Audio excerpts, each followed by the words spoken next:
Saudara-saudara sekalian,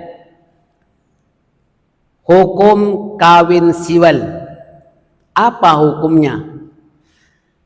Kawin siwal itu sebetulnya tidak sah mengikut Islam. Jadi anak yang dilahirkan itu di luar nikah. Perhatikan, seorang muslim yang berkawin dengan orang non muslim secara siwal dan mengikuti agama pasangannya itu hukumnya murtad. Kenapa? Karena dia telah menghalalkan apa yang diharamkan oleh Allah Subhanahu wa taala. Hal ini telah dinyatakan di dalam surah Al-Maidah ayat 44. Allah taala berfirman, A'udzu billahi minasyaitonir rajim. Wa man lam yahkum bima anzalallahu faulaika humul kafirun. Dan barang siapa yang tidak memberi hukum menurut hukum yang diturunkan oleh Allah, maka mereka itulah orang-orang yang kafir.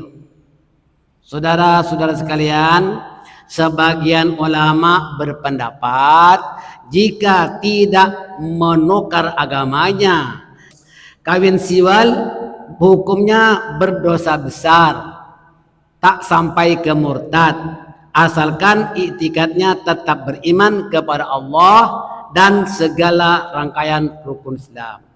Satu contoh misalnya, ada seorang muslim kawin dengan non muslim secara siwal, maka kalau mereka berjanji masing-masing agama, sebagian ulama berpendapat tidak sampai murtad karena mereka itu masih ada iman. Saudara-saudara sekalian, walaupun pada mulanya dia berjanji kepada pasangannya masing-masing agama, dicakap masing-masing agama, tetapi lambat laun dia akan terikut agama pasangannya yang non muslim itu. Kawin secara siwal ini tidak sah menurut Islam. Jika mereka mempunyai dzurriyyat, maka anak yang dilahirkan itu adalah anak luar nikah.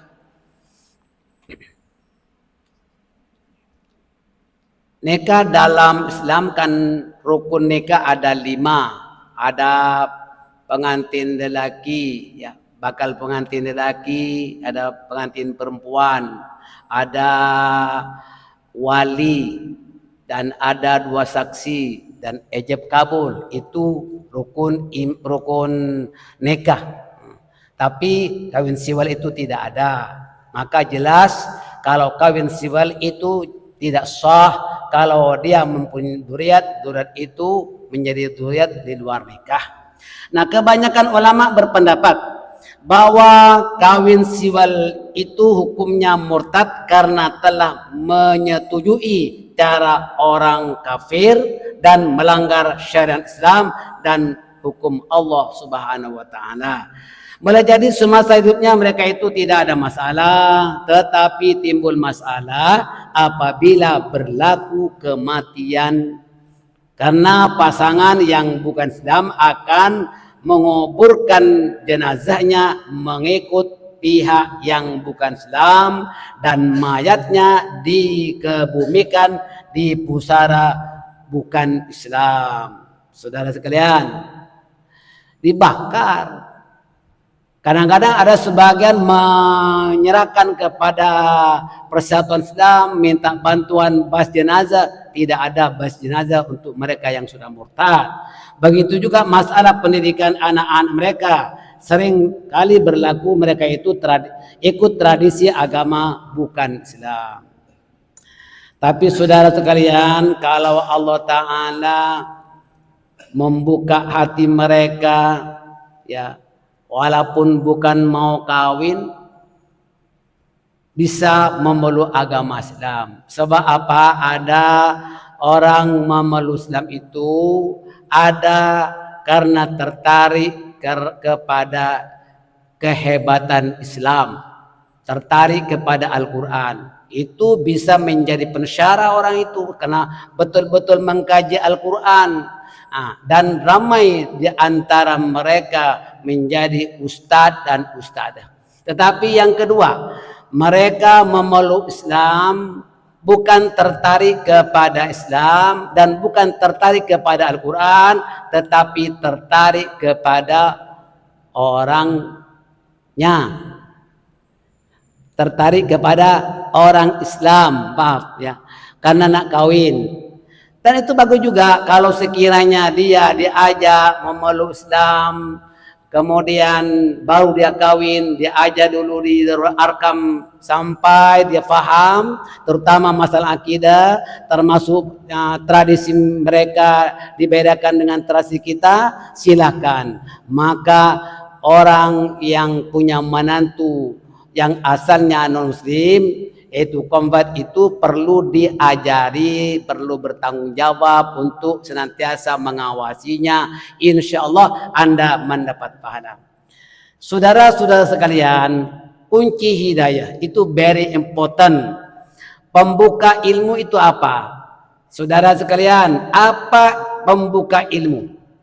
Pembuka ilmu adalah Al-Quran. Maka jangan sampai anak cucu kita buta huruf Al-Quran.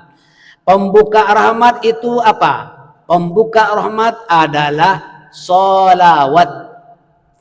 Pembuka surga bacaan La ilaha illallah miftahul jannah. Kan begitu?